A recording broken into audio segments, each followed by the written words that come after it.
Hey, what's going on, family? It's another banger here, man. This video was sent to me, man, about this Caucasian woman was talking about broke women wanting to go to these places or talking about people who can't afford stuff themselves. I watched it already, and I'm gonna react to it on the show.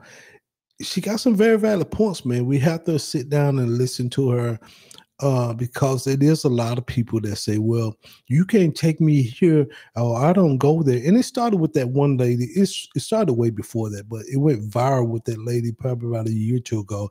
She said she refused to go to the Cheesecake Factory. I understand in certain restaurants, you know what I mean? But I did a show a few weeks back. I think the first date should always be a cheap date. We trying to get to know each other. Why am I gonna spend $200-300 on you right out the gate? I don't believe in leading with my wallet. I believe in trying to get to know you because you might not be interested in me and I might not be interested in you. So I'm finna sit up here and splurge on you, and then we never talk to each other again. No, let's go to brunch.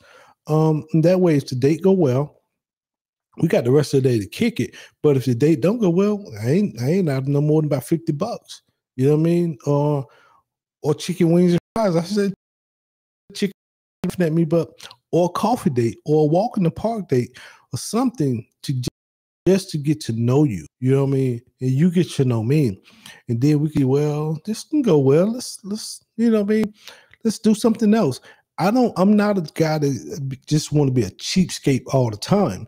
But what I am going to do is I tell my son, and I tell my daughters, hey, don't expect to go to Nobu's and all that stuff. Most men ain't gonna do that. Some guys will. But I tell my son, hey, it's chicken wings and fries, coffee date, brunch date. Man, we ain't finna spend no $300-400. It's just gonna happen. Well, I'm gonna take you someplace you can't probably take yourself. And I understand a lot of women out here say, well, I could do it for myself. All right, we'll do it. You know what I mean? I'm not trying to be a hard guy. You know what I mean? I'm just saying it is a lot of people out here. Like one guy, he was in this, and I saw this for my own self. I was standing behind her.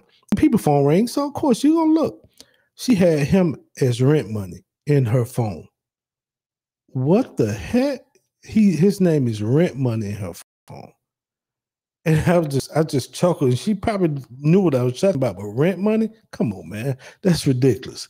But let's hear what this lady got to say, man, how she break it down, and we go from there. Why is it always the broke ass women that got the most to say about broke ass dudes this and broke ass dudes that, and broke men don't have anything to offer? Meanwhile, these are the same women that used their last dollar to take an Uber to some Netflix and chills guy's house because they don't even have a car. Make that make sense. The same women that are preaching independent this and independent that, and they pay their own bills, are the ones that are on government assistance, getting money from their baby daddies, having their parents pay their freaking way. Meanwhile, claiming they do it all. These are the same women that don't have a 401k, that don't have a savings account, that have nothing to offer a man. And the only reason that she doesn't want to go 50-50 is because that man's bills is more than she makes in a month, even at 50-50. And I do hear that. A lot of women saying, hey, I ain't going 50-50. You know what I mean? I think when it comes to the housing situation, this is just my thing. I believe in paying the mortgage. I believe in paying the rent. You know what I mean? I think the man have to provide the shelter. Now, ladies, I think it's on you. If you can afford it, because not everybody can afford it, to make sure the light bill, phone bill,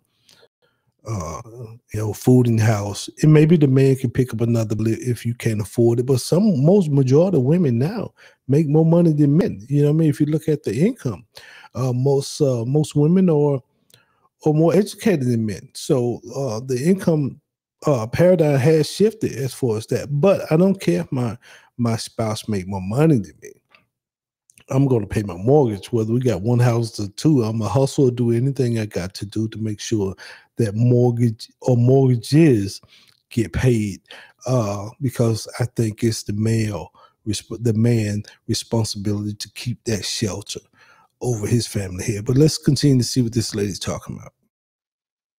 that is secure, that has her finances together, and that is financially responsible is not talking about broke ass this and broke ass that and what is he going to do for me and what is he going to give to me and what gifts is he going to buy me. Like, obviously, if you're only making $12 an hour for 20 hours a week at a part-time job, there's no way that you can come in and even pay 50% on a $400 bill. That's going to be like your whole freaking check, girl. I have never seen a woman that's secure with her finances ever talk about broke men, because she actually knows what she brings to the fucking table. You can always tell the broke girls by what they want a man to buy them, because they can't afford it themselves. These are the same women that are always talking about my deadbeat baby daddy, but you're broke too, girl. If you weren't so broke, then why are you dependent on his child support or government assistance? Make it make sense. I swear, it's always the broke-ass girls that go so hard for broke-ass dudes because it's project. You know what? Some people are like, oh, she talking about sisters.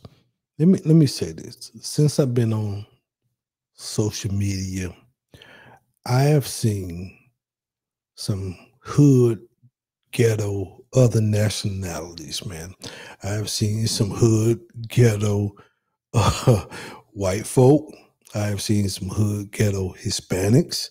I have seen some, not many hood Asian people, but I have seen them. So one lady was like, man, she's just talking about black women. No.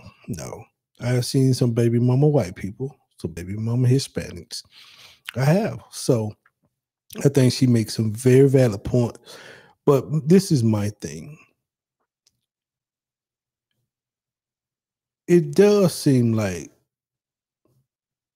the broke people or the women hook up with the bad boys that can't really do anything for them. I believe of dating up or equal. I know some people like, well, what if she just ain't there yet? If I see, if I was in the dating market, which I'm not, happily married, man, happily,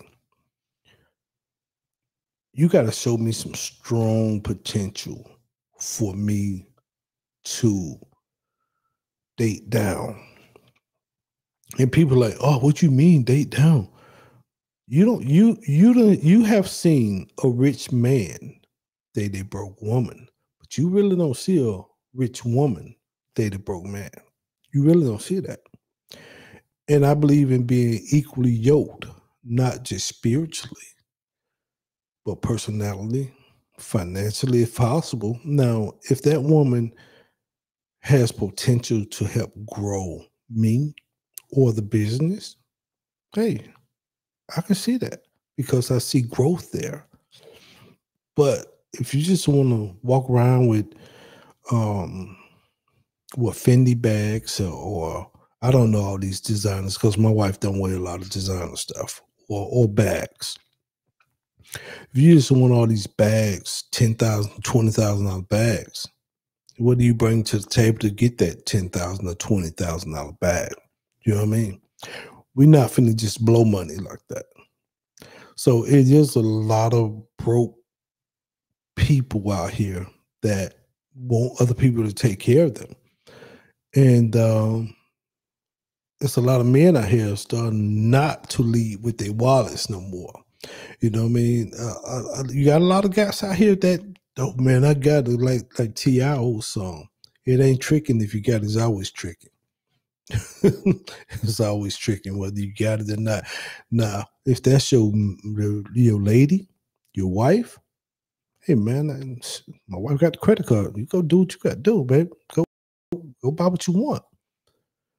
But if we just met, nah, you ain't put no work in. There's no there. I'm not a little truck of mine on the first date. We're not balling out because I'm not trying to give the illusion of I'm be rent money in your phone. You know what I mean? So it's a lot of broke people out here. It's a lot of broke women out here. You know what I mean? It's a lot of women out here. I can't do this videos I got coming that me. I'm trying to go through them because I don't just put out anything. But it's a lot of women out here and men. It's a lot of broke men out here too. But it seems like society been pushing the woman over the man. And so now this shows about broke women, as this lady was talking about. It seemed like a lot of women said, hey man, I can't afford this. I got to get me a husband. I got to get tricked with this feminist stuff. You know what I mean?